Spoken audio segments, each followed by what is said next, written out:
ಯಾರಲ್ಲ ಇವಳು ಚೆಲುವೆ ಚೆಲುವೆ ನನ್ನ ಕಣ್ಣೆ ಬಿತ್ತು.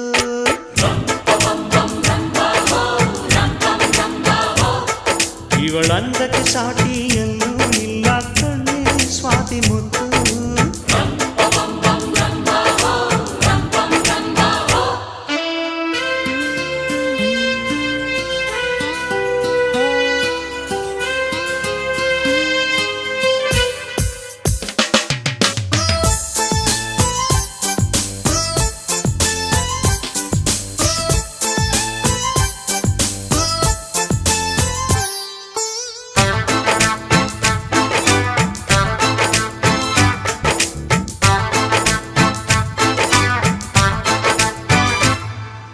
ಕನಸು ಇರುವ ಮನೆಯಲ್ಲಿ ಹೃದಯ ತುಂಬಿ ಅರಳುವುದು, ಹೃದಯ ತುಂಬೋ ಮನೆಯಲ್ಲಿ ಪ್ರೀತಿ.